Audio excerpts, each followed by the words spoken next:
Bom dia a todos. Eu sou o Thiago, sou aqui da UFBJM, e agora nós começaremos a segunda mesa do evento, Garimpando os Vales, Esperança para muitos, riqueza para poucos. Nos leitos dos córregos há pedras, as não, as semi e as preciosas. Há quem as distingue num simples olhar, mas é raro encontrá-las casualmente.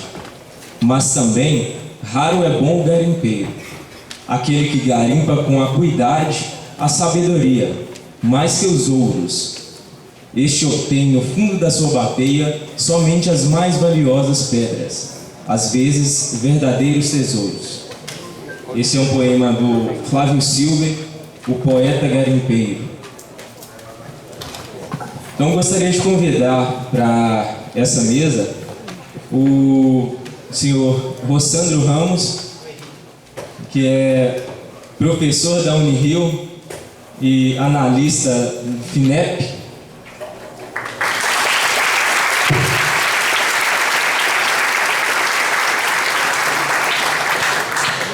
Senhora Marlene Grade, professora da UFOP.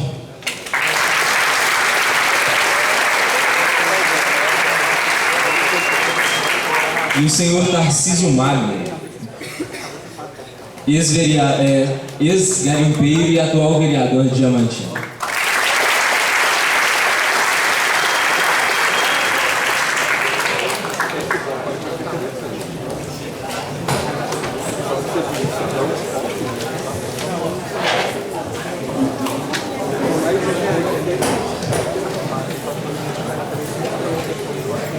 O setor de gemas é uma atividade relevante na economia dos vales do Jequitinhonha e Mucuri. Porém, o atual arranjo produtivo gera impactos ambientais, de distribuição de renda e condições de trabalho. Essa mesa tem o objetivo de apresentar um panorama organizacional, institucional e operacional, a partir do ponto de vista dos diversos atores sociais deste setor. Passo a palavra agora para a senhora Marlene Grade para que comece a sua apresentação. Bom dia a todos. Bom dia aos meus colegas da mesa, Rossandro, Tarcísio, Thiago.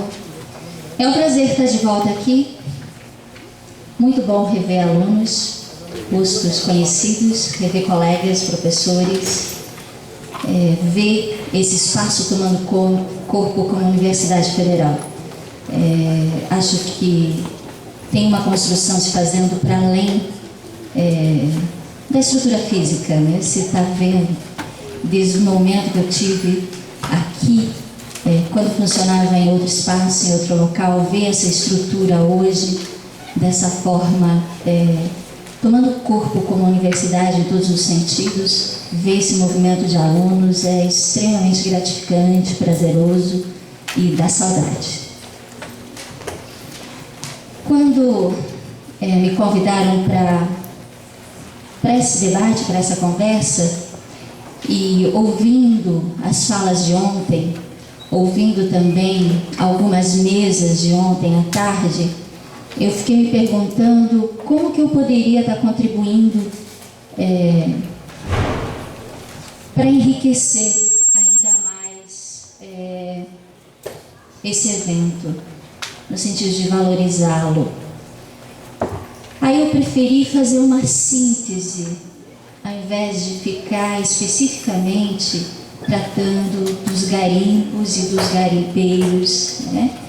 Ficar nessa especificidade. Eu preferi trazer aqui para vocês, para a gente conversar, dialogar, a partir de uma trajetória histórica, de uma pesquisa que iniciou há bastante tempo atrás, que tem a ver com o meu mestrado, tem a ver com o meu doutorado, tem a ver com a minha passagem por Roraima, tem a ver com a minha passagem aqui pela UFBJM e hoje na UFOP. Então, é um pouco o que eu tenho pensado, é um pouco o que eu tenho refletido ao longo dessa trajetória acadêmica. Então, eu trago aqui uma síntese, aí as especificidades a gente vai tratando no decorrer das falas e das perguntas que vão se fazendo depois dessa conversa ou mesmo pelos corredores. Então, por favor.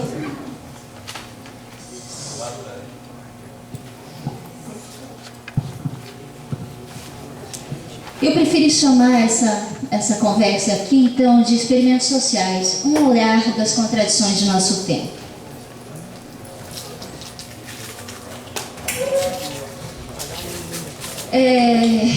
Como ponto metodológico, como questão metodológica, no sentido de orientar essa nossa conversa, eu penso muito em termos de praxis humana, que é o fazer, a atividade, ação, trabalho presente, ação humana desse tempo histórico, né? Nesse sentido, a gente se pergunta como que os homens se produzem, como que os homens produzem a sua existência, né? E ao longo da nossa história humana, nós vamos ver várias formas do homem se produzir como homem, né?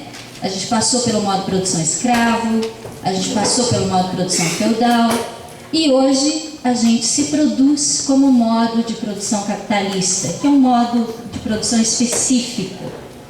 Quer dizer que para você colocar o café da manhã na mesa, para você se produzir como homem, né, para você se produzir como sangue, pele, ossos, músculos, para você colocar isso em ação, para você se fazer ser existente, você faz através de algumas mediações que aqui a gente chama que são dadas por mediações do capital. Ou você se produz pelo salário, ou você se produz pelo lucro. Essas duas formas são o que a gente chama de mediações desse modo de produção da vida.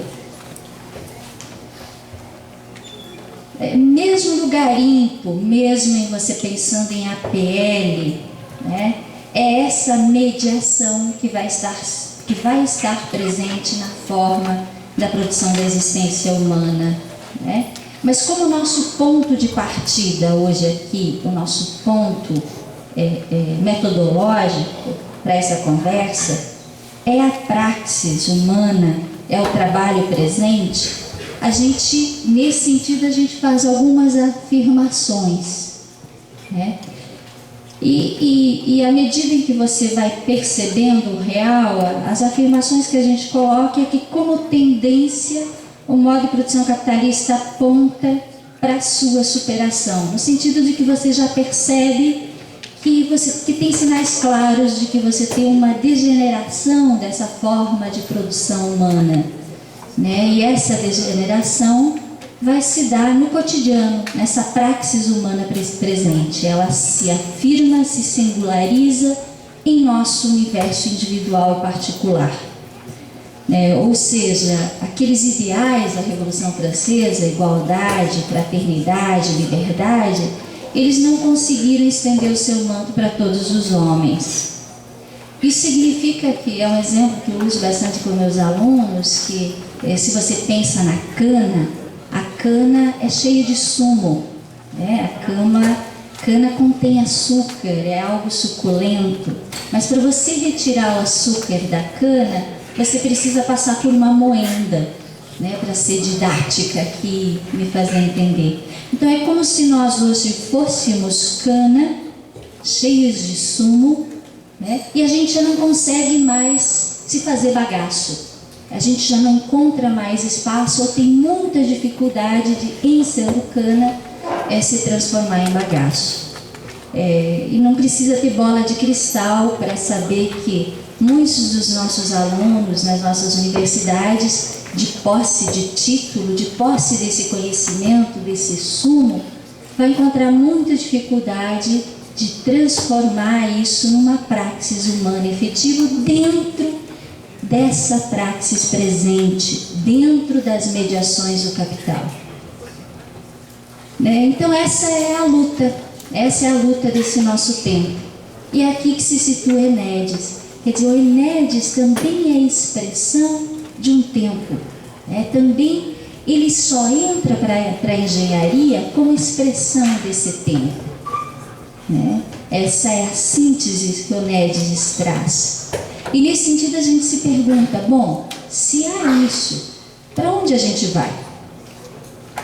O que vamos fazer? Né? E aí você vai ver que essa praxis humana, ela passou por várias fases, por várias etapas no modo de produção capitalista, né? Dos ofícios, da manufatura, da indústria, e hoje caminha por uma apropriação de uma produção da existência via laboratório, como tendência. Ou seja, não é uma questão de etapismo. Você tem aí uma revolução, você tem uma transubstanciação do trabalho.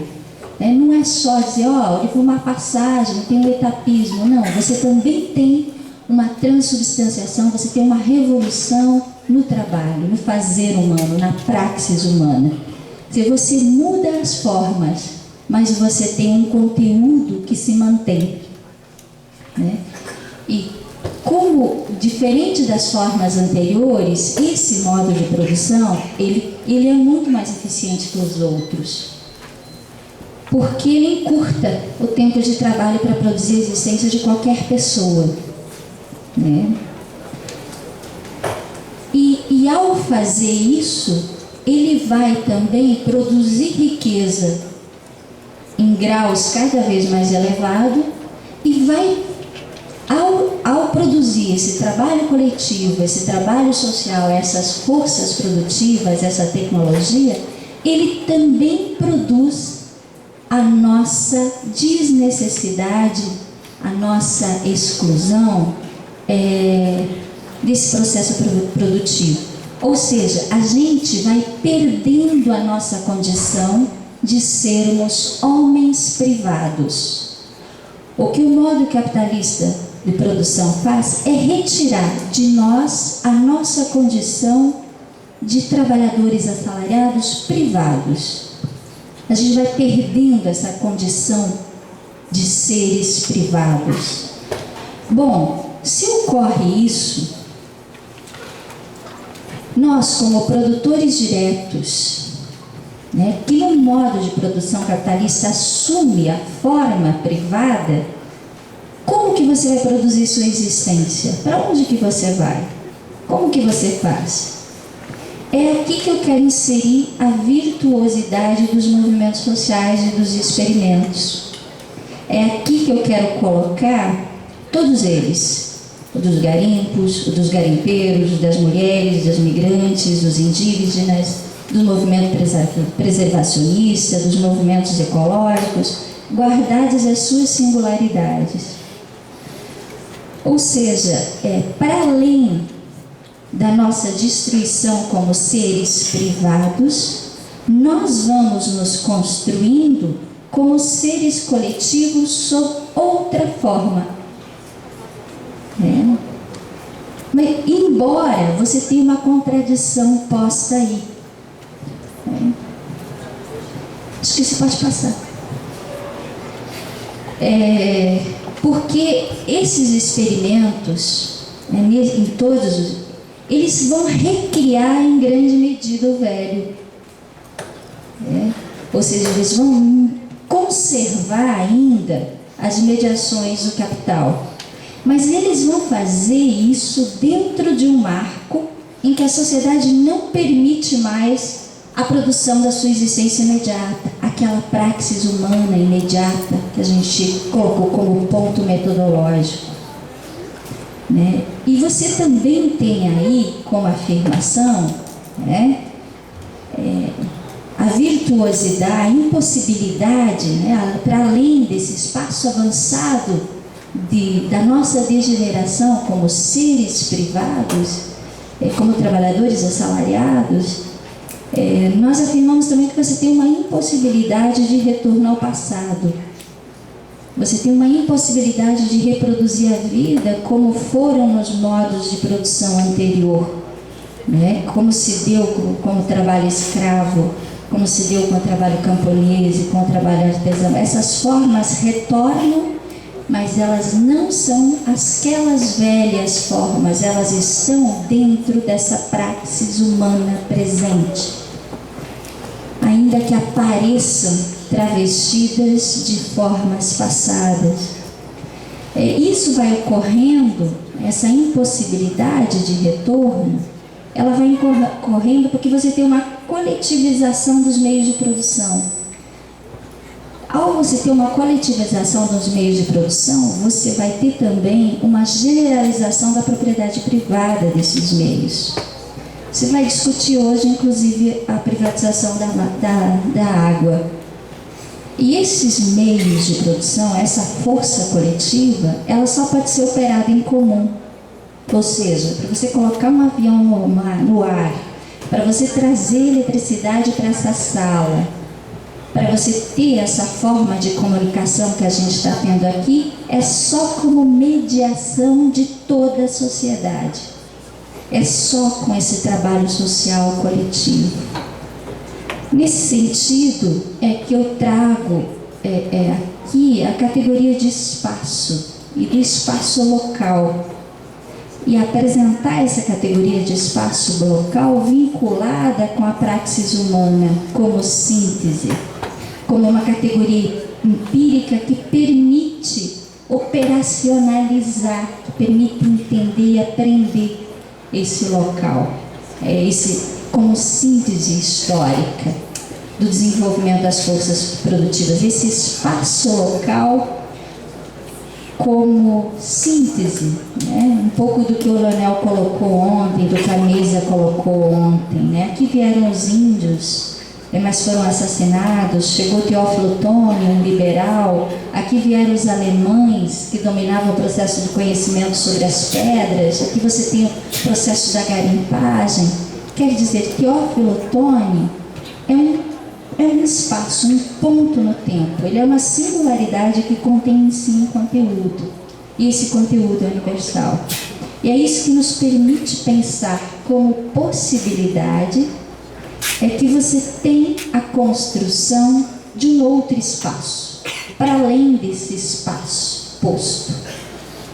Você tem também, junto com esse espaço, a construção de um espaço que eu chamo de espaço de transitoriedade, que vai se dar a partir da ação presente, da ação criadora das gerações presentes, do trabalho presente. Nessa ação local, singular, cotidiana, é isso que eu chamo de espaço de transitoriedade. E é aqui que se inserem os sujeitos emancipatórios. Eles é que estão construindo isso. Essa é a crítica, né, a esse espaço outro, né, a esse espaço que a gente chamou aqui de espaço do capital. Quer dizer, você tem uma produção, para você pensar você caminhar no sentido desse espaço da transitoriedade, ele também tem imbricado dentro dele a apropriação coletiva e consciente da riqueza social. E é por isso que o nosso ponto metodológico é a praxis humana, é o trabalho presente, porque é ele que vai dar vida a esse trabalho passado. Nesse sentido, o local não pode ser apreendido como ferramenta exclusiva, né, mas em estreita correlação com a universalidade. Isto é, todos esses experimentos sociais, todos esses movimentos sociais, todas essas diversas formas, MST, barragens, mulheres, quilombolas, negro, agroecologia, os movimentos preservacionistas, eles são expressões de uma universalidade em suas diversas formas.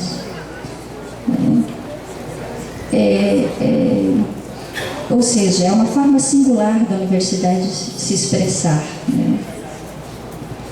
Nesse sentido é que você aprende Teófilo Otoni, as pedras, o garimpo, o garimpeiro. Quando a gente vai para os garimpos, simplesmente olha, para você encontrar uma pedra, levam 15 anos, 12 anos. Não é mais uma ação imediata como foi no início da construção desse território, dessa cidade. Você vai ver essa busca nos garimpeiros, dessa praxis humana, em que ela vai trazer esse velho nela, mas vai trazer também essa expressão de um movimento, de um espaço se fazendo, de uma construção coletiva, outra se fazendo. E é nesse sentido que eu coloco esses olhares, essa busca de olhar, como um processo que é também contraditório.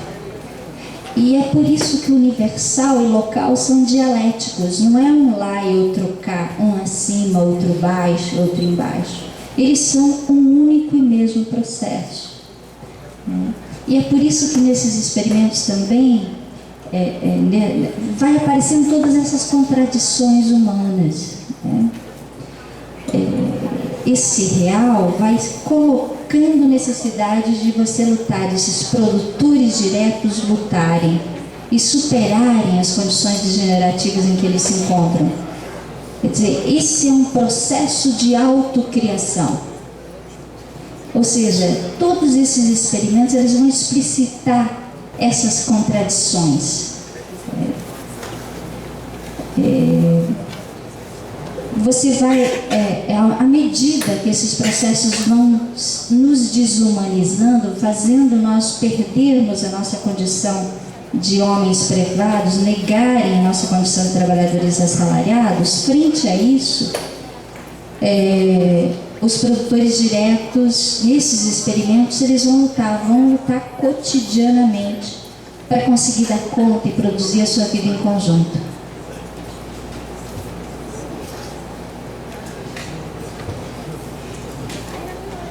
Ou seja, de maneira dialética, a base material do modo de produção capitalista na sua passagem pelos ofícios, manufatura, grande indústria e hoje o laboratório, possibilita a emancipação do ser social, possibilita a construção desse ser ao alienar o trabalho no seu mais alto grau, vai tornando supérflua a nossa condição de homens privados. Vai tornando supérflua a nossa existência como seres individuais. E isso é muito, muito maluco, assim, porque você é um vendedor, você é um ser privado frente a um capital que se faz cada vez mais coletivo, cada vez mais social, né? E é nesse sentido que a transitoriedade se coloca.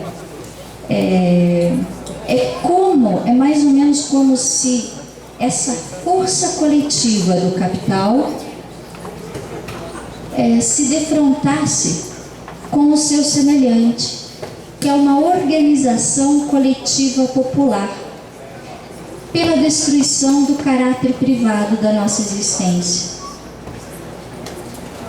Ou seja, você tem uma força coletiva social que se contrapõe a uma massa de homens e mulheres que estão cada vez mais se agrupando coletivamente para dar conta da produção da sua existência, para efetivar sua vida. Então, a coletividade, o universal, é que você projeta para esses homens e mulheres cada vez mais que a vida não é um ato individual. É um ato coletivo, mesmo que esse coletivo pareça estar assentado em formas pretéritas. Assim, a união solidária dos homens é uma necessidade. E aqui você precisa valorizá-la. Ela vai impor tendências para além do existente. Você tem uma praxis humana local, é como se dela estivesse emergindo um ser comum, um homem comum, genérico. Em outras palavras, para esse homem só resta a vida a ser reivindicada. Ele tem que efetivar a vida. Ou seja, a humanização que esses espaços coletivos estão apontando como virtuosidade deles, a humanidade, a luta pela vida, pela preservação, essa humanização que aparece, ela é uma reivindicação do direito à existência, à efetivação da vida. É nesse sentido que o que há de comum nesses experimentos todos é essa reivindicação da construção, consolidação desse ser genérico, desse direito à existência, como um ato extraordinariamente humano, né? O que nós estamos afirmando é que a cooperação burguesa, que a cooperação burguesa, ela acontece a partir de duas classes distintas e antagônicas. A cooperação que você vê nascer nesses espaços, ela vai ter como praxis a solidariedade, que é diferente dos ofícios, que é diferente da manufatura, que é diferente da indústria, que são cooperações sob a forma burguesa. Cooperação que você vai emergir aqui tem como praxis a solidariedade. E aí, isso não é uma invenção nossa, isso não é uma criação minha, você vai ver isso de norte a sul do Brasil. Quer dizer, é a forma encontrada, é a forma possível, é o elemento engendrado por esses homens na luta, no fazer a sua praxis. E é aí que você coloca, situa de novo o nosso ponto metodológico. O lugar, o fazer-se como lugar, como espaço da praxis, nessa ação cotidiana, específica, ainda que contraditória. E aí aparece uma questão.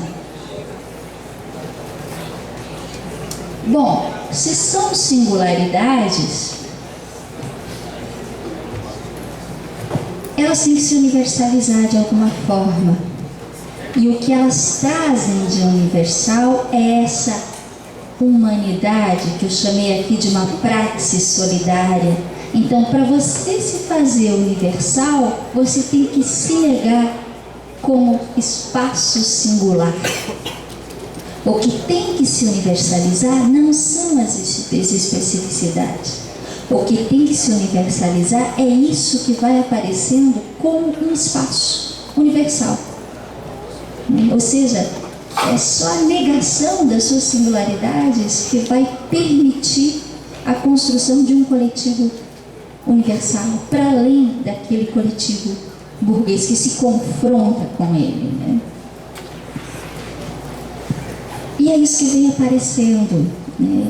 Que a vida, para ser efetivada, é essa praxis humana, é esse trabalho presente, é esse tempo presente, dessa ação criadora humana que precisa ser estudada, é essa vida que vem aparecendo, que vem brotando, né? Que precisa ser efetivada. E nesse sentido é que você se pergunta, bom, se é isso que vem aparecendo, como que eu produzo essa vida? Como que eu produzo? Se ao longo da história foi aquilo que nós colocamos. Aponta como possibilidade você produzir um ser humano plenamente humanizado. De que homem que eu quero produzir? Que mulher eu quero produzir? Eu quero produzir um homem capaz de enxergar bem, para além daquele nosso olhar que olha uma parede, que olha um quadro e não consegue distinguir se aquilo é uma obra de arte ou um trabalho qualquer. Então, desenvolver esse olhar social, que é uma construção social. Você criar um ser humano capaz de ouvir bem. Quem de nós consegue distinguir numa orquestra todos os seus tons? Essa também é uma construção social. Eu quero um homem que saiba ouvir bem, que saiba amar bem, que saiba comer bem, para além daquele paladar da fome. Então, como possibilidade você aponta, né, nesses experimentos, nessa praxis humana, a produção de um homem plenamente humanizado. E aqui que eu queria trazer para vocês o olhar das fotos que eu coloquei aqui, dos trabalhos que eu já realizei no sul do país, que eu já realizei no norte do país, que eu realizei aqui, e para você se roubar um pouco desse olhar que eu vi ontem de vocês aqui, de ver para além da degeneração, para além dessa desumanidade, essa praxis criativa, essa ação criativa. E aí a importância de você ter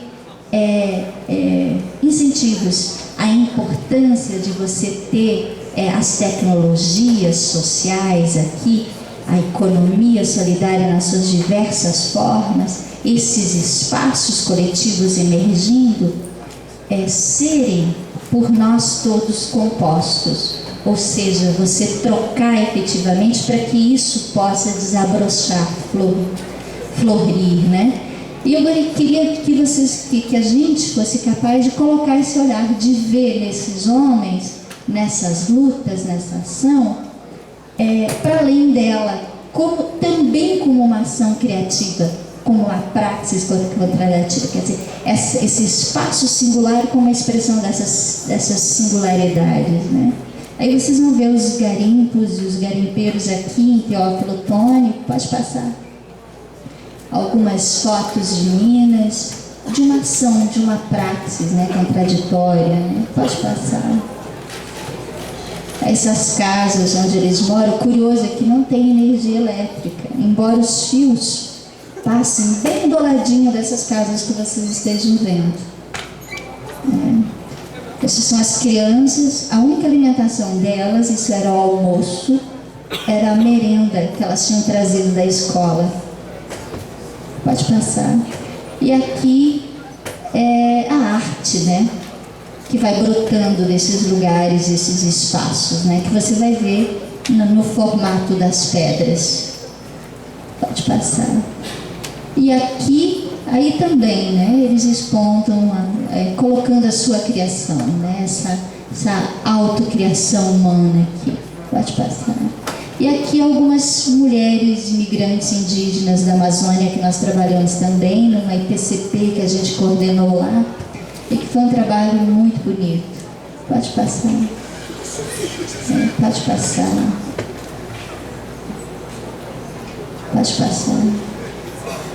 Algumas oficinas, alguns encontros, sempre embaixo de árvores, com crianças, enfim. É uma feira de economia solidária. Um grupo de festas, um grupo de arraial lá do Amazonas. Pode passar. Algumas oficinas, né? Expressão do trabalho delas. Esse foi o desfile que as filhas dessas mulheres migrantes indígenas fizeram. Elas que organizaram o desfile, elas que organizaram as roupas, enfim, elas quiseram fazer isso. E ficou muito bonito. Todos esses materiais foram produzidos, foi muito bacana. Esse trabalho foi um trabalho premiado nacionalmente, foi um belo trabalho.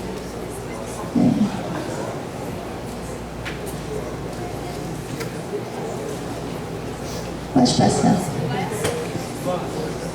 E aí, essa questão eu trago aqui um pouco a frase do Nietzsche, no sentido de pensar a arte como autocriação humana, como praxis humana, como elemento para você entender esse tempo presente, né? Para você se encher de esperança e criar um futuro possível. Outra coisa que eu queria partilhar aqui rapidamente, meu tempo já está esgotado, é que, pensando em tecnologia, em APL, em trabalho solidário, quando eu entrevistava um garimpeiro, eu falava com o Rossandro agora há pouco, eu perguntei a ele como que ele retirava a pedra, né? Como que ele enxergava que naquele espaço que ele ia cavar tinha pedra.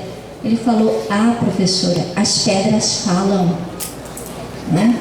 Quer dizer, ele desenvolveu, eu perguntei, mas como que as pedras falam, né? Aí ele falou: à noite, quando a gente vai dormir, a gente escuta as pedras e elas falam, né? E se a gente cavar naquele buraco pela manhã, a gente vai encontrá-las. Quer dizer, você tem um movimento geológico que a acuidade do ouvido do garimpeiro desenvolveu. Ele falou assim: ah, a gente traz os novos, aqueles que a gente não quer muito no garimpo, para dormir no garimpo. Aí eles ficam com medo, acham que é fantasma e vão embora no outro dia. Aí as lendas, né, que vão tomando forma nesse espaço que é super rico. Em um acampamento do MST, no interior do estado de Santa Catarina, eu encontrei um arrendatário, um senhor que tinha perdido a terra por barragens, por uma questão da usina hidrelétrica de Itaipu, e ele passou um tempo sendo arrendatário, não quis ser assentado lá em Roraima, que uma parte dele subiu para lá, dessas barragens, ele permaneceu como arrendatário na região. Era um senhor alemão de 50, em torno de 50 anos, com uns 8 filhos.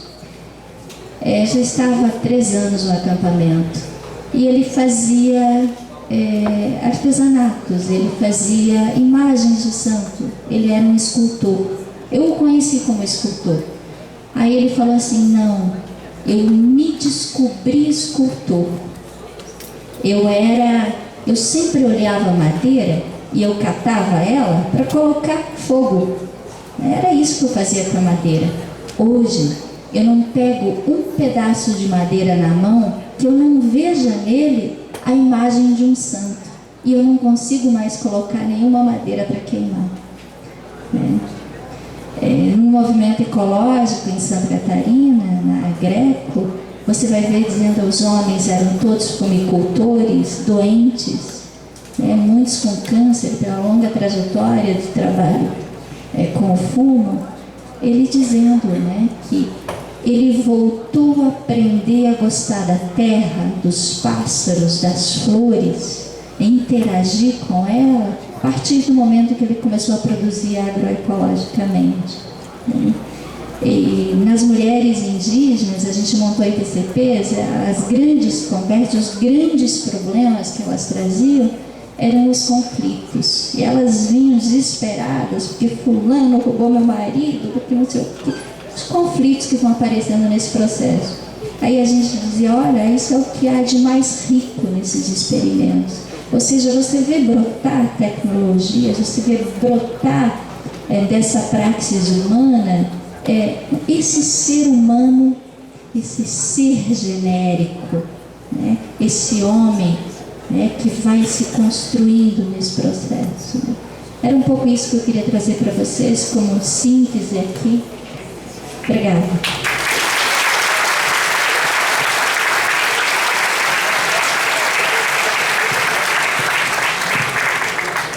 Queria agradecer à professora Marlene, muito obrigado pela apresentação. E eu queria avisar aqui rapidamente que a mesa 3, ela se iniciará a 1h30 da tarde. Estava prevista para as 2 horas, mas a gente vai adiantar ela um pouco. Vai ser uma mesa longa. Então agora eu vou passar a palavra para o Tarcísio Magno, para que ele conte agora essa experiência de vida, como ele próprio diz, esse saber garimpeiro. Diamante é sonho, é cobiça, riqueza, alegria e tristeza. Doutora Marlene Andrade, doutor Rossandro Ramos, Tiago Nogueira, bom dia a todos e a todas. Meu nome é Tarcísio Magno, sou oficial de justiça e vereador em Diamantina. Na verdade, nunca fui garimpeiro. E no decorrer da minha fala, vocês vão entender o porquê que às vezes tem uma ligação muito próxima com essa atividade.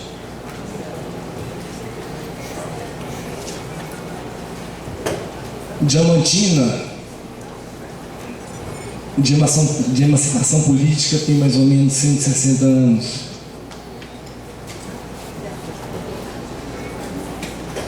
Há um ditado que diz: a palestra, para ser boa, tem que ser curta, e se for curta nem precisa ser boa. Fui convidado para fazer a palestra, mas na verdade, quem sou eu? Me sinto aqui acuado, tímido, só tenho formação de 2º grau, nunca tive ousadia de tentar fazer uma palestra na minha vida, até porque nunca fui convidado.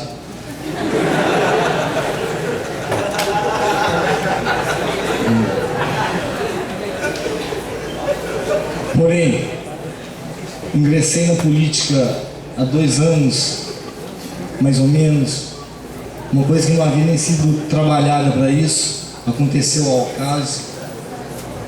E como se faz uso da tribuna na Câmara, que é a obrigação, então eu tenho que falar. Fazer o quê, né? Agora, faço parte, há mais ou menos uns 10 anos, de uma irmandade chamada Alcoólicos Anônimos. E por necessidade, o remédio que a gente toma é através da terapia da palavra. Lá se diz que o remédio é dado pela boca e tomado pelos ouvidos. Então eu gostaria de pedir licença a todos, para não ousar tentar fazer uma palestra, mas eu gostaria de tentar aqui, simplesmente dar o meu testemunho e trazer um pouco da realidade de Diamantina, que eu considero irmã de Teófilo Otoni, em vários sentidos. Talvez pela própria atividade que se desenvolve de uma forma diferenciada, pela própria universidade. Acredito que talvez até pela questão dessa diversidade aí que há entre uns com muitos, poucos com muitos e tantos com quase nada.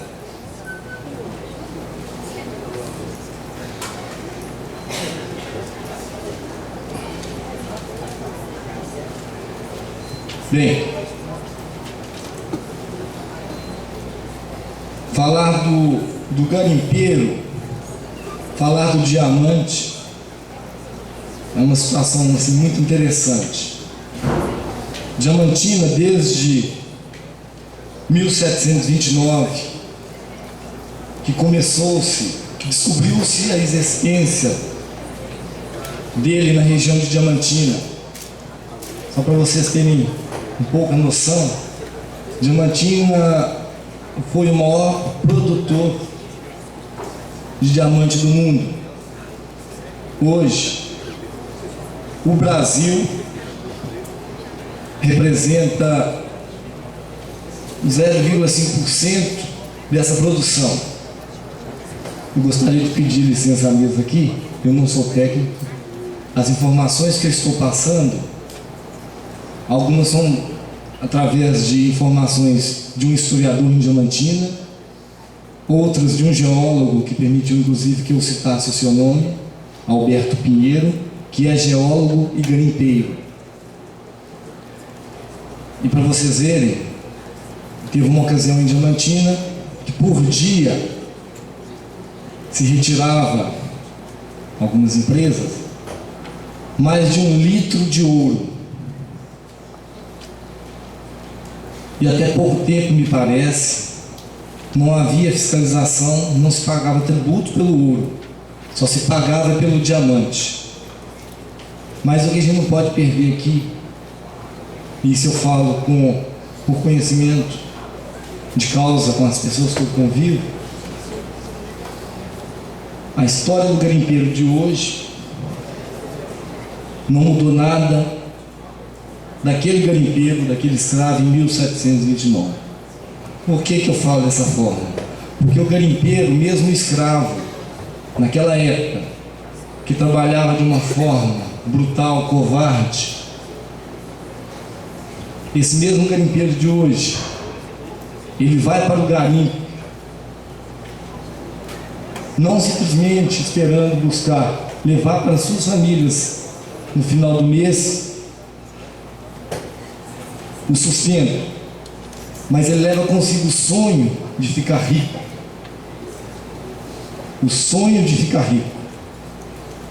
Esse é o poder do diamante. E Diamantina, o próprio nome já bem diz, parece que está encravado, não consegue se desligar dessa situação.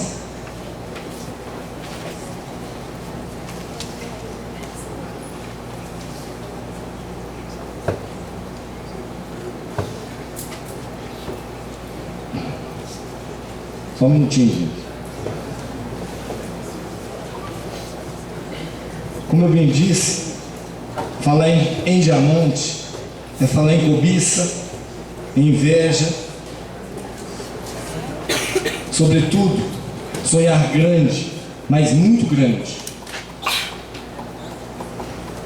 Não importe o quanto que tem que pisar, que ainda nesses tempos de hoje, fazer vistas grossas, a escravização que essas pessoas são submetidas.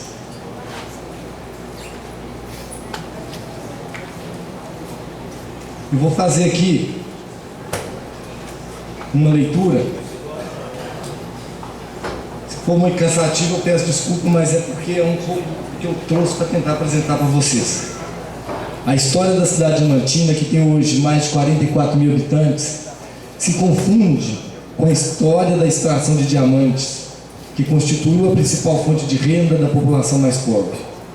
O garimpo representa o sonho da riqueza para o mais pobre e o sonho do poder para os mais abastados. A atividade garimpeira começa a partir do século XVIII, passou por várias etapas, enfrentou muitas modalidades de governo, resistiu às muitas tentativas de sistematização, mas no fundo conservou seu aspecto mais tenebroso, a disparidade social, a impossibilidade do pobre de mudar a vida. Vou passar agora falando a respeito de algumas datas. 1729, reconhecimento oficial por parte da coroa que existe diamante no Arraial do Tijuco, que era o nome de Diamantina. Nessa época, tem a chegada de grandes levas populacionais oriundas de São Paulo, da Bahia e de Portugal.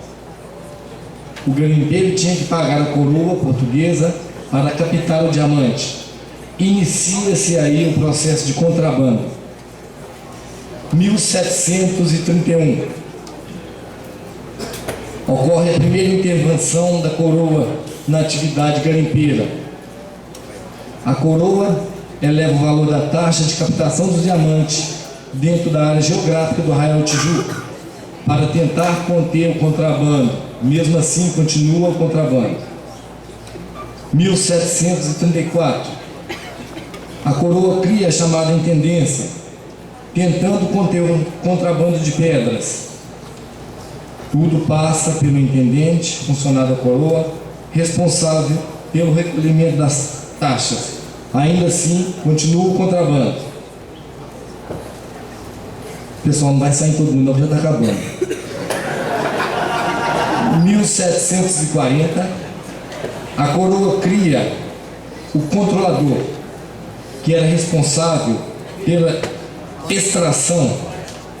Para se garimpar, o interessado deveria firmar um contrato com a coroa, com um contratador em pessoa. A intendência passa só a fiscalizar. Continua o contrabando. 1745, a coroa portuguesa proíbe o livre acesso à Diamantina. Todas as pessoas que entravam ou saíam do Arraial do Tijuco tinham que ser registradas.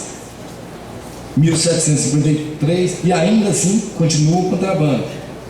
1753, a coroa decreta o monopólio do comércio garimpeiro. Continua o contrabando. 1771, a coroa elimina a figura do contratador de diamantes e reforça o decreto do monopólio, seja da exploração, seja da comercialização das pedras de diamante.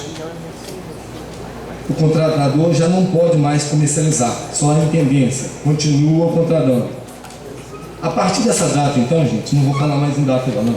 A partir dessa data, a coroa define quem pode garimpar, no caso, os escravos, e onde ele garimparia. Tinha quem fiscalizava.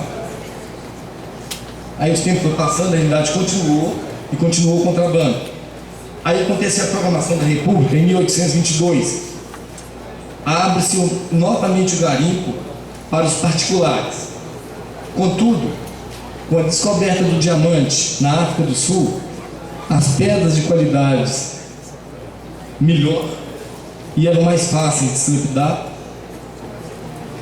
toma lugar das pedras que eram do Brasil e inicia-se uma crise na atividade de garimpeiro em Diamantina. O garimpo em Diamantina, ainda hoje, é uma atividade puramente artesanal. Os garimpeiros são os mais pobres e os ex-escravos, que trabalham para proprietários de terra ou ilegalmente em terras devolutas. Na década de 50, por influência de Juscelino, aumenta o número de repartições públicas, uma vez que já se encontrava instalado em Diamantina os Correios e os Telégrafos.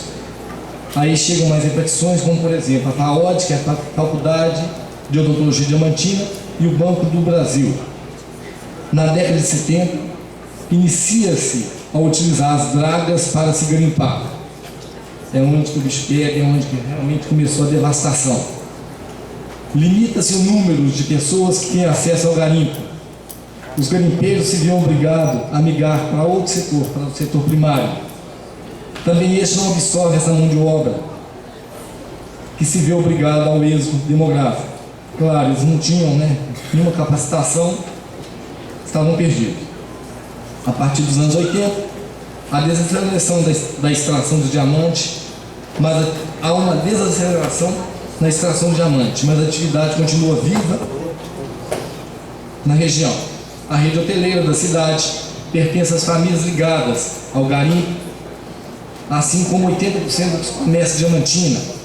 Na década de 90, o esgotamento do garimpo se torna uma realidade. A cidade passa a investir no turismo, na educação, o FVJM, e saúde como base econômica principal. Segundo o censo de 2000, Diamantina teve uma população de 44.259 pessoas, sendo que 6.485 residiam na zona rural do município, 37.774 na cidade. A cidade tem uma densidade demográfica de 10,8 habitantes por quilômetro quadrado, uma expectativa de vida de 68,7 anos, 83,4% como taxa de alfabetização e renda per capita de meio salário mínimo. Eu estou quase chegando com o motivo pelo qual eu vim me meter no meio dos garimpeiros.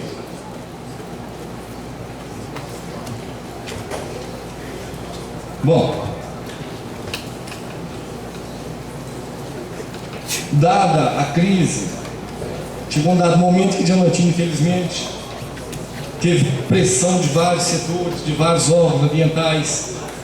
Infelizmente, a população dependia exclusivamente, pode-se dizer assim, da atividade garimpeira, e sem a menor alternativa, sem dar nenhuma outra escolha, foi retirado o pão da criança. Isso gerou uma revolta, um descontentamento muito grande. Surgiu nessa época vários movimentos, várias manifestações. Bem mais adiante, talvez há uns 7 anos atrás, houve uma manifestação em Diamantina de um grupo que se denominava SOS Garimpo.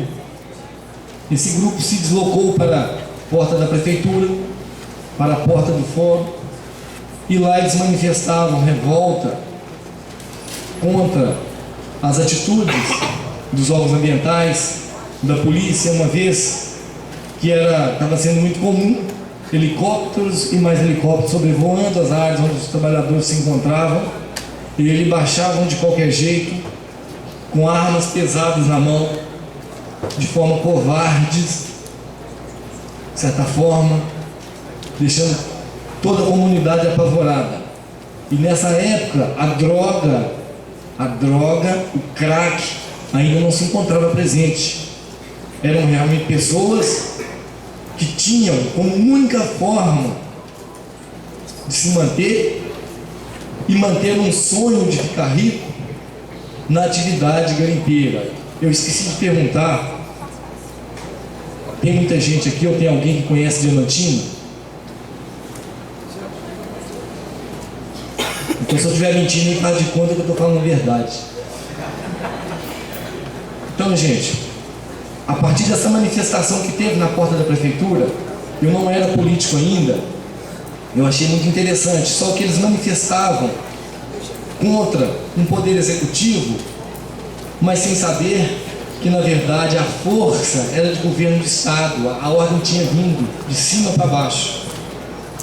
O movimento nesse dia se dispersou. No outro dia,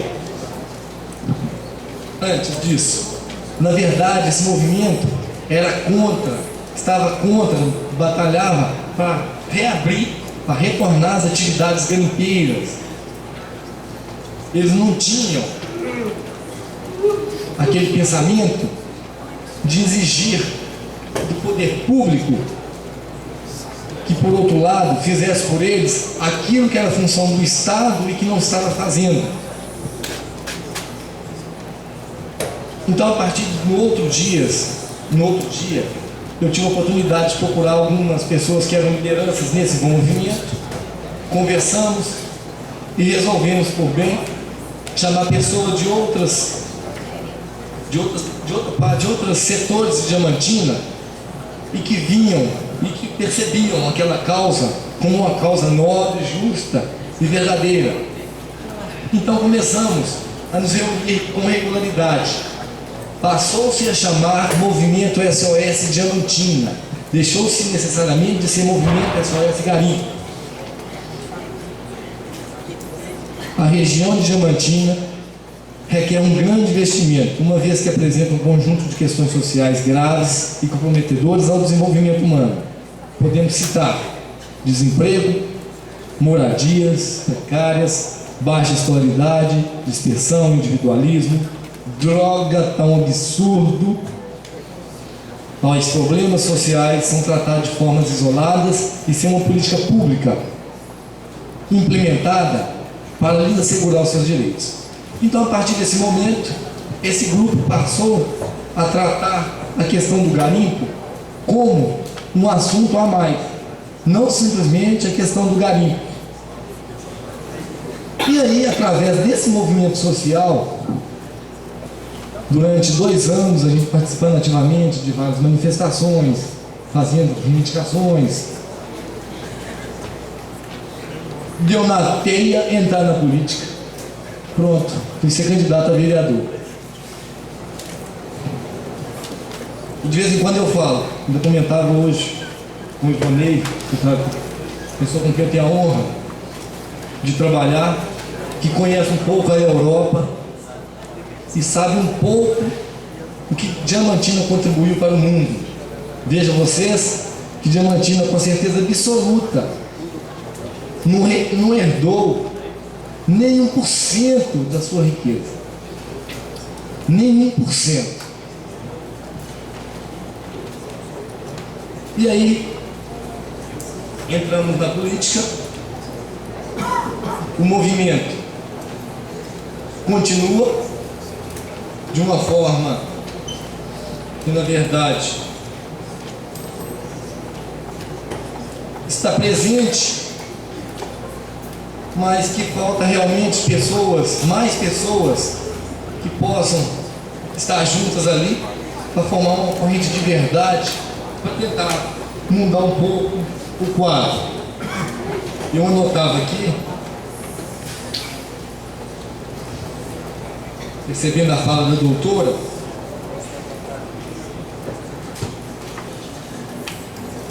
produzir um homem plenamente humanizado. Estou aqui com muito prazer, me sentindo lisonjeado. Vou falar em Diamantina, que eu dei palestra para o FVJM em Teófilo Otoni. Brincadeira.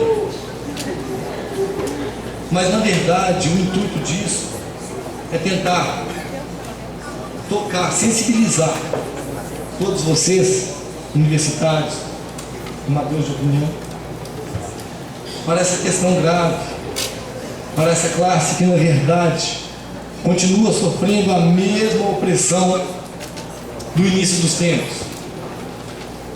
Todo homem deveria ter direito, conforme diz a Constituição, saúde, trabalho, emprego, lazer, moradia. Deveria comer bem, dormir bem. Mas infelizmente temos que sonhar com esse dia.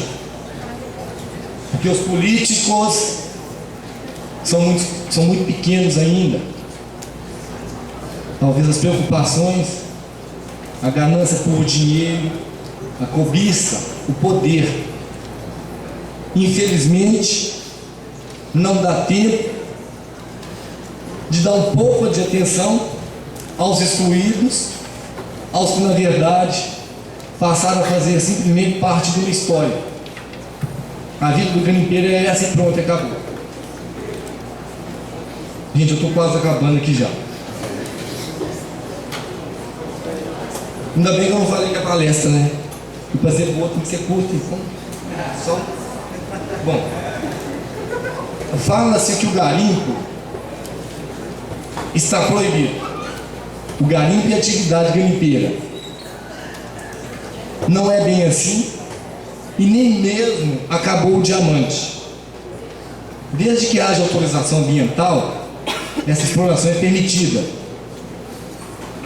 Claro que, para se conseguir essa autorização, existe todo um processo burocrático.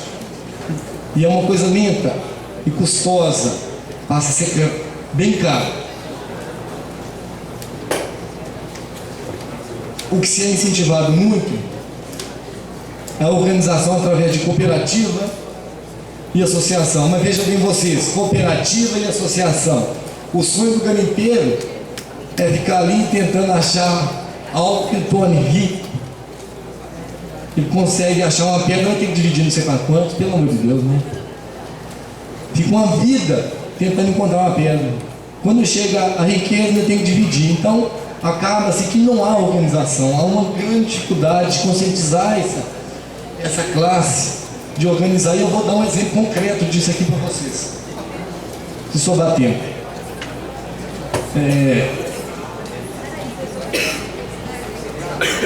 Os órgãos ambientais, por exemplo,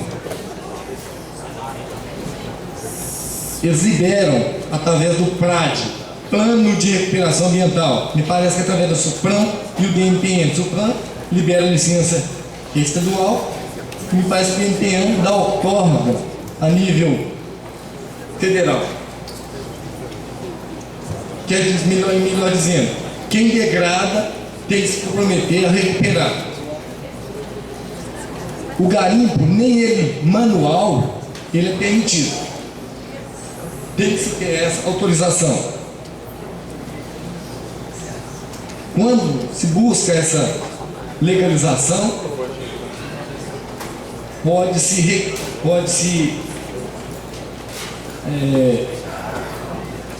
interceder junto ao Ministério Público, que o Ministério Público tem poder de tentar agilizar um pouco essa demora e esse processo. De novo, dados, hein? É possível estimar, através de estudos geológicos, que de 1720 até hoje, volto a informar, se me chamar de mentiroso, é problema do geólogo lá, ele chama Alberto Pinheiro, que não foi retirado ainda 25% da reserva total dos diamantes na região de Diamantina. Aí vocês vejam bem o porquê que fica esse grande sonho de se encontrar alguma coisa. Retira-se em Diamantina o diamante de aluvião, parece que é o que tirado nos rios, e é o mais fácil de ser encontrado. E esse eles dizem que foi retirado apenas 50%. Pode-se encontrar também o diamante nas massas. Me parece que é o diamante de Grupiária, dos barrancos. Este aí, segundo diz o geólogo, foi retirado apenas 20% mais ou menos. O problema é que os órgãos ambientais, Diamantina é patrimônio cultural da humanidade, está todo mundo de olho.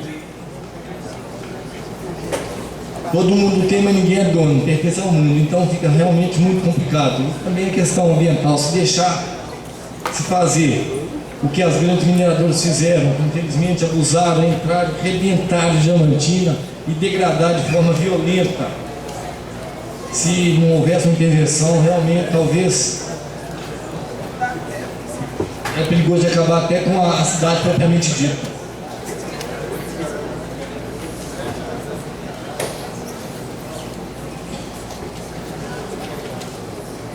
Só mais uma folha, eu acho.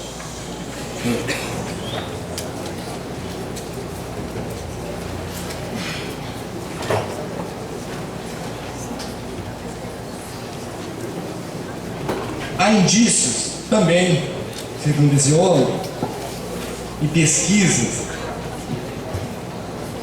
de que apesar do Brasil representar apenas 0,5% dessa produção mundial, se for ativadas as reservas conhecidas, o Brasil passa a ocupar 10% no cenário mundial.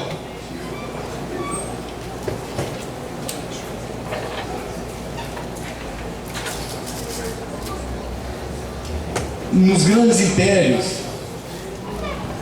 em quase todos eles, é comum encontrar diamantes que, na verdade, partiram de Diamantina. Atualmente existe, eu não conheço, mas diz que existe poucas pessoas que exploram o garimpo de forma licenciada, de forma legal na região de Diamantina. Eu conheço Diamantina muito bem, quase toda a região, até porque eu sou oficial de justiça na comarca, já vai se fazer 20 anos, mas eu não conheço nenhuma área lá realmente que está sendo explorada. Mas há notícias que tem gente explorando e há notícias também que tem gente com autorização, mas esperando o momento certo para explorar. Até porque fala-se que o diamante, o valor dele é baseado em dólar. E o preço atual não está sendo muito compensador.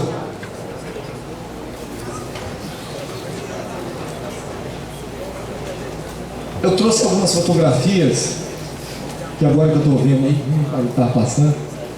Essas fotografias aqui é de uma região que eu vou fazer um relato aqui. Essa área aí era uma área que pertencia a uma mineradora chamada Mineração Rio Novo.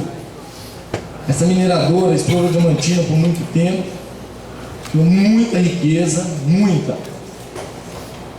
E me parece que, de acordo com a tecnologia que elas tinham, que a empresa tinha, num dado momento já não foi mais interessante explorar. Então foi vendida essa área para uma empresa de São Paulo que se chama Ramires Reflorestamento. Isso já fala um pouco mais de propriedade, porque eu atuei como oficial de justiça nessa área. E a empresa adquiriu esse local, e o forte para essa empresa é a plantação de eucalipto. Só que ela deparou lá, quando adquiriu, que alguns garimpeiros, poucos, estavam invadindo aquela área.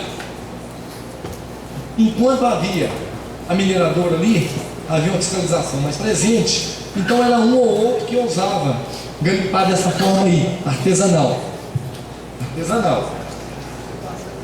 Com a ida da empresa embora, e esse pessoal que adquiriu para plantar eucalipto, não conhecendo nada de garimpo, não tendo noção do que esse povo sai para fazer um lugar tão longe, que é um lugar realmente longe demais da conta. Eles começaram a perceber que estavam cada vez mais pessoas e mais pessoas indo para essa região.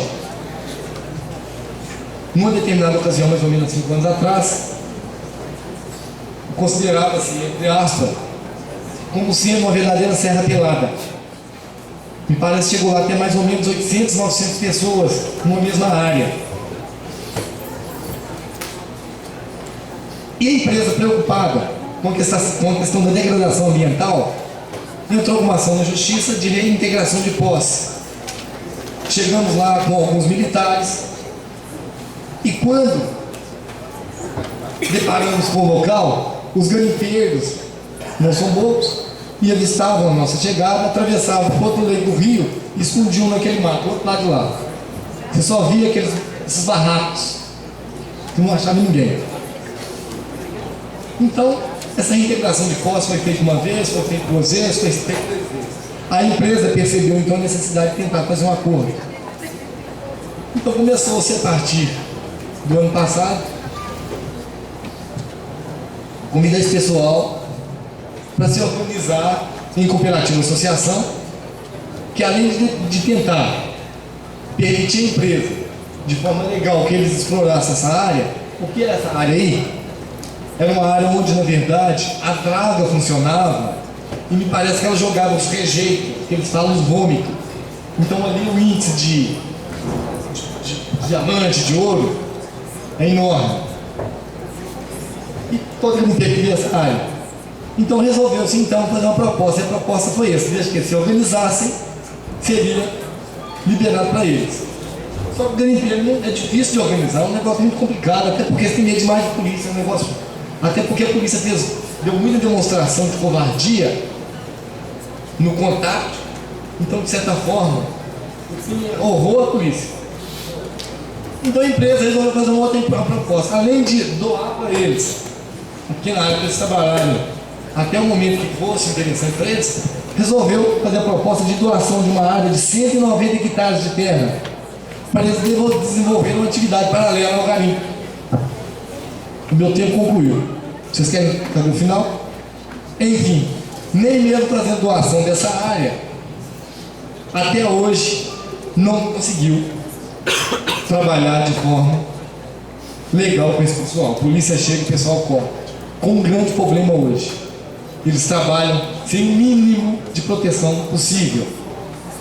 Foi deparado atualmente, inclusive eu fiz um pedido junto ao FVJM, onde um garimpeiro apresentou certa quantidade de mercúrio no sangue. Aí eu solicitei na universidade se seria possível fazer uma análise. E ontem foi respondido que, infelizmente, a faculdade, a universidade não tem os equipamentos necessários. Então, gente, eu agradeço a todos pela paciência, espero que eu tenha trazido alguma coisa de interessante. Bom dia para todos.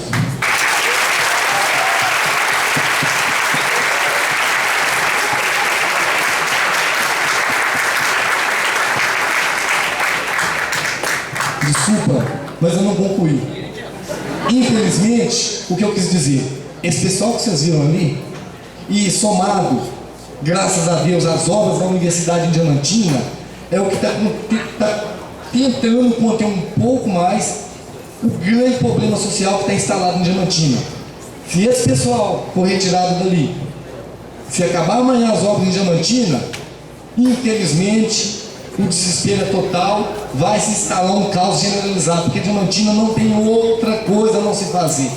Infelizmente, é a realidade nua e crua. Muito obrigado.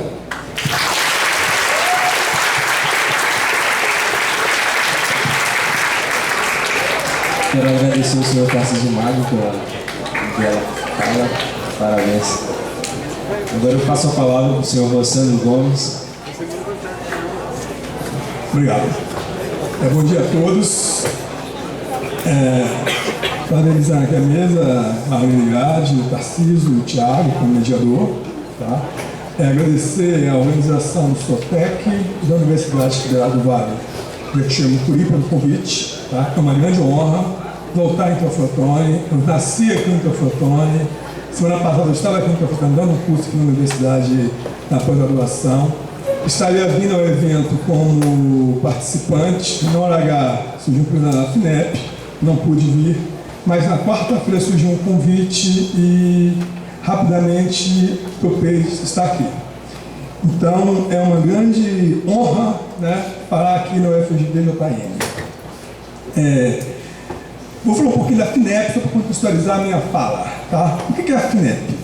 A FINEP é uma empresa pública que tem hoje 43 anos de idade, a gente fala que é uma senhora, né, na sua mais bela idade, e foi pensada, né, como spin-off lá na década de 60 do BNDES, ainda não tinha o S, né, o BNDE, que era pensar como fazer o desenvolvimento científico e tecnológico do país.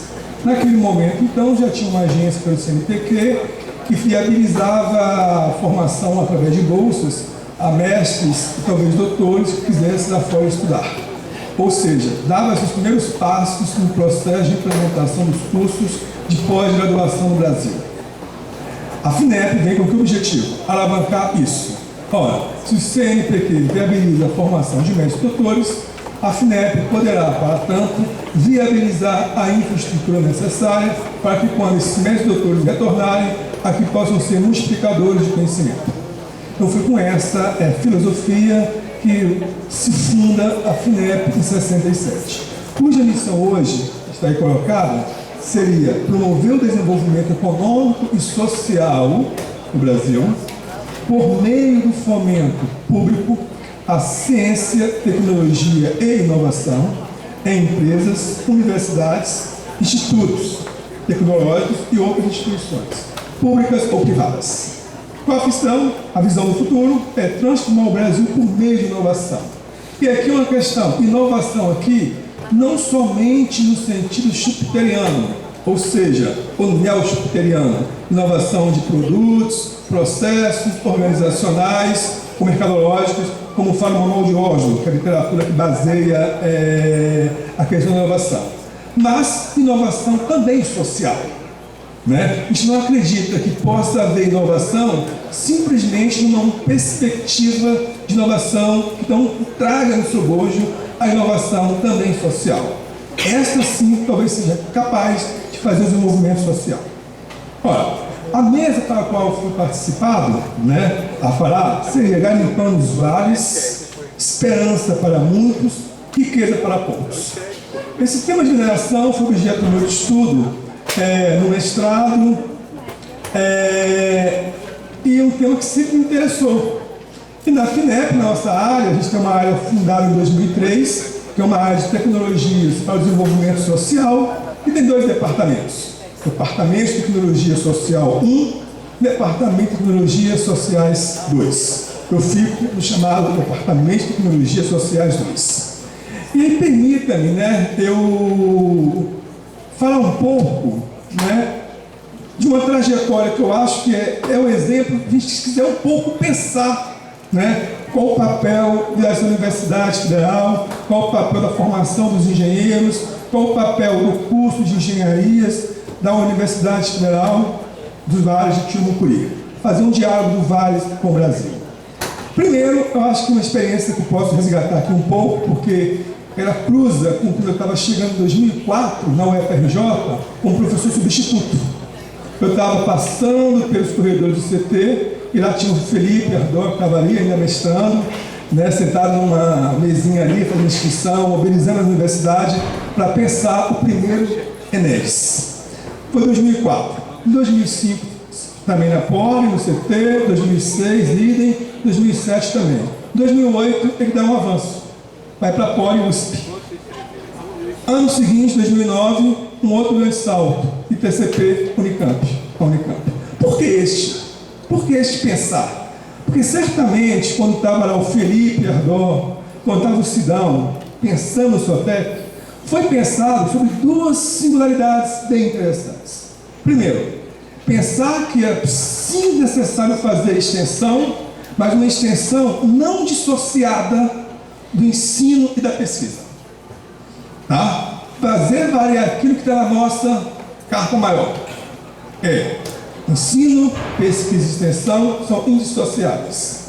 E segundo aspecto, deve ter pensado certamente, nós temos que levar isso para além da universidade, para além dos muros da Universidade Federal do Rio de Janeiro.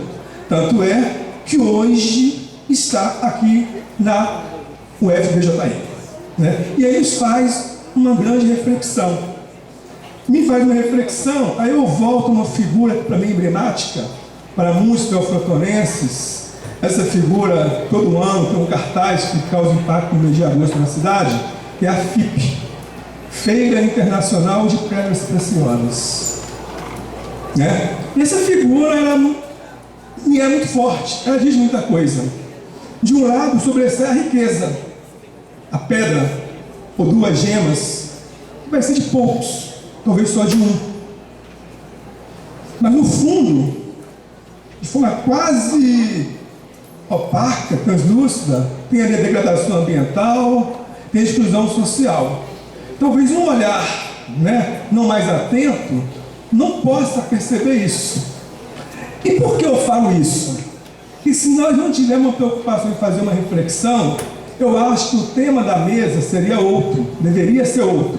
Ou se não for outro, em pouco tempo estaremos fazendo debate na universidade com essa temática: garimpando os vales, esperança para poucos, pobreza para muitos.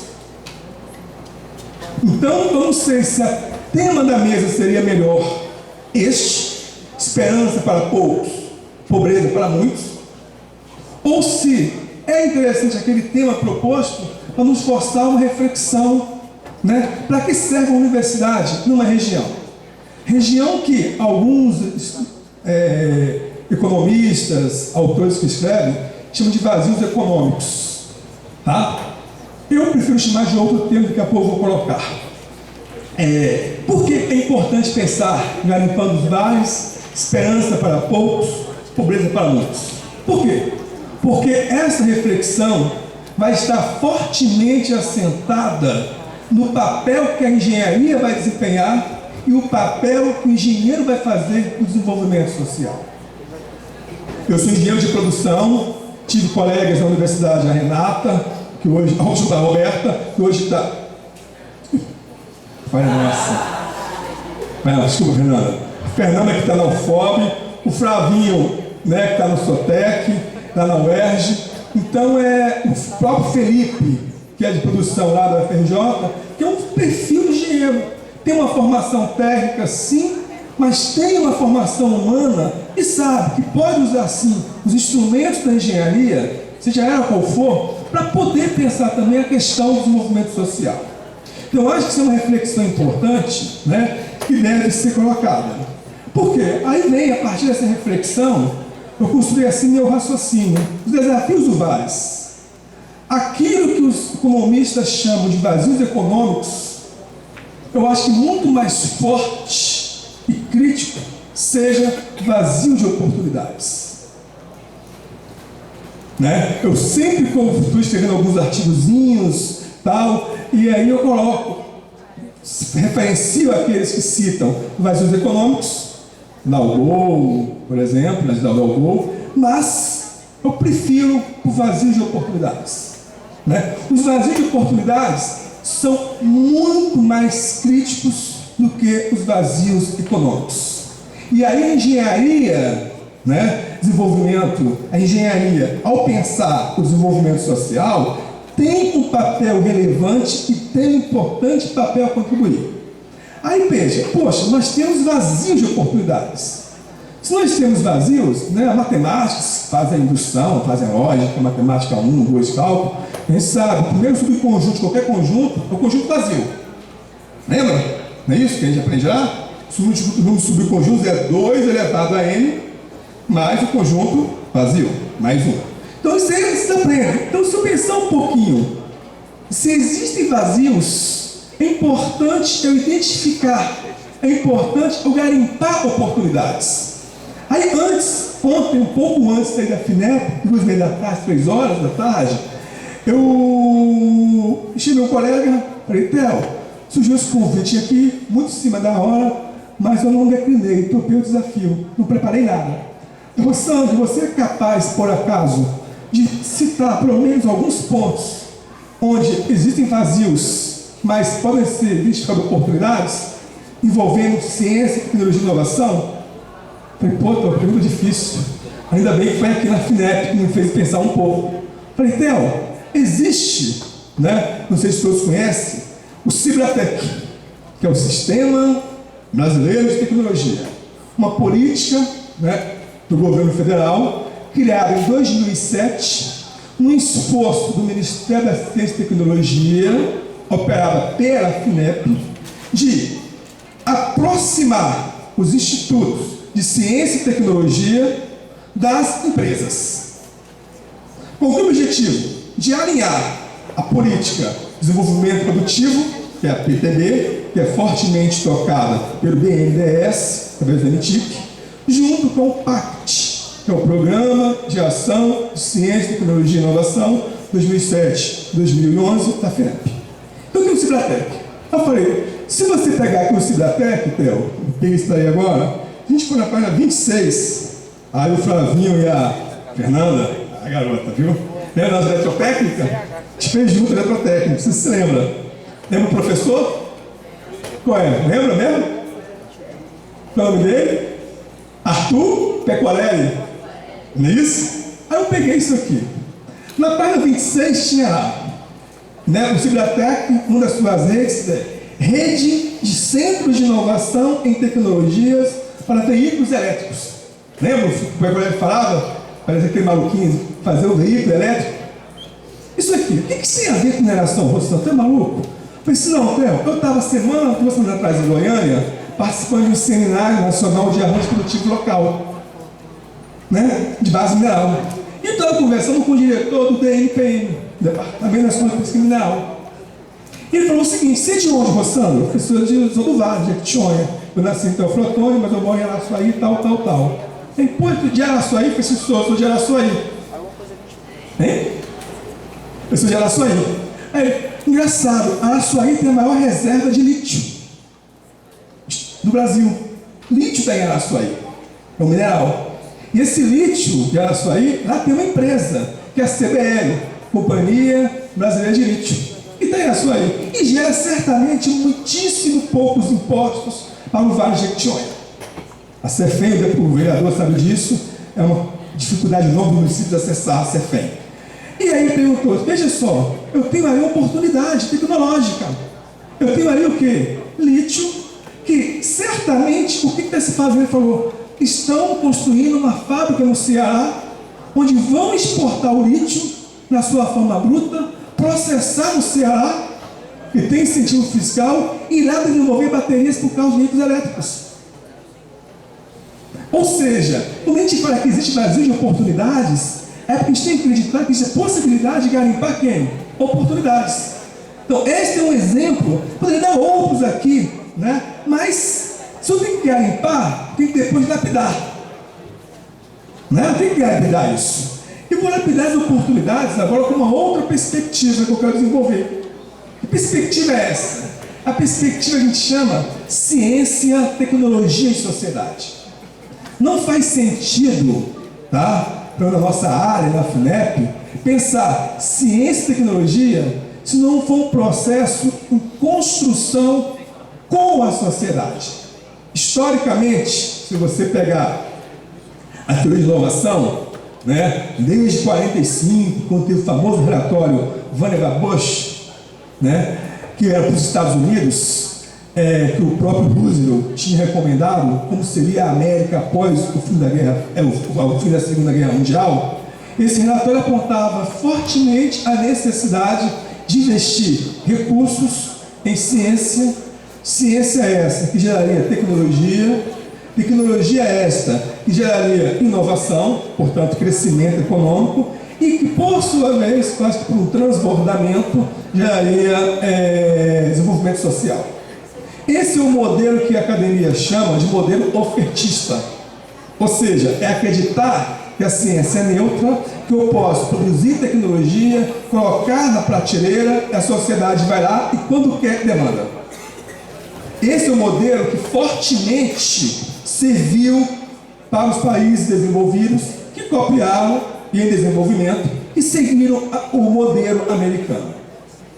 Ora, nós achamos que essa ciência e tecnologia tem que ser pensada em outra dimensão. Ou seja, é uma questão de preposição. Ao invés de ser ciência e tecnologia para a sociedade, nós acreditamos que tem que ser ciência e tecnologia com a sociedade.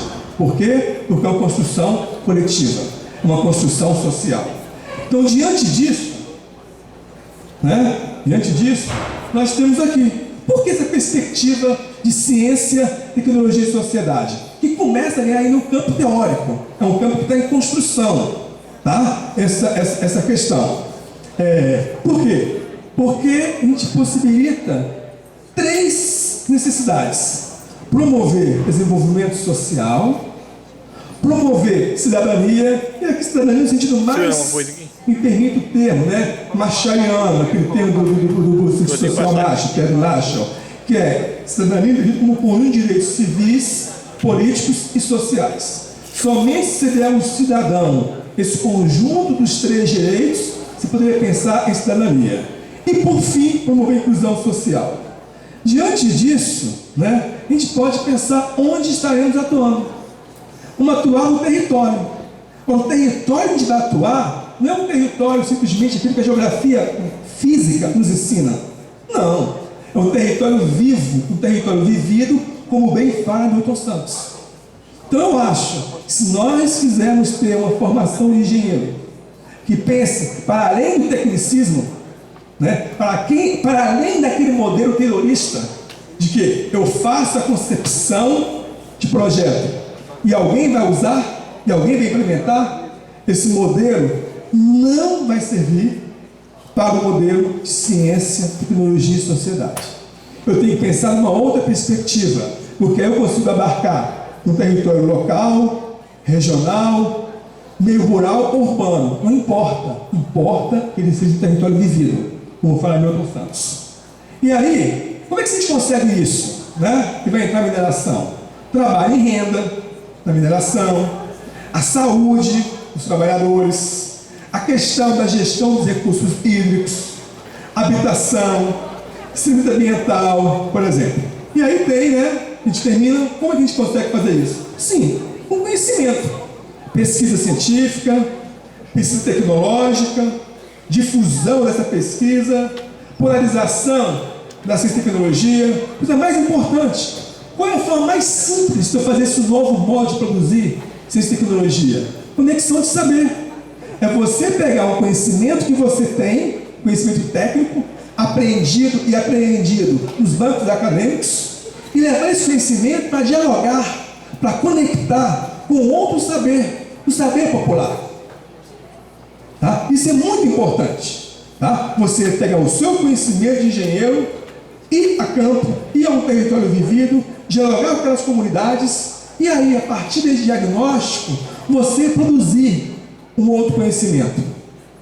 Né? Então, aqui a gente vê aqui, né, o foco nosso é CTS, onde a sociedade é o ator principal. O porquê é que a gente quer desenvolvimento social, a gente quer inclusão social e quer cidadania, onde são os territórios, o que são as áreas e como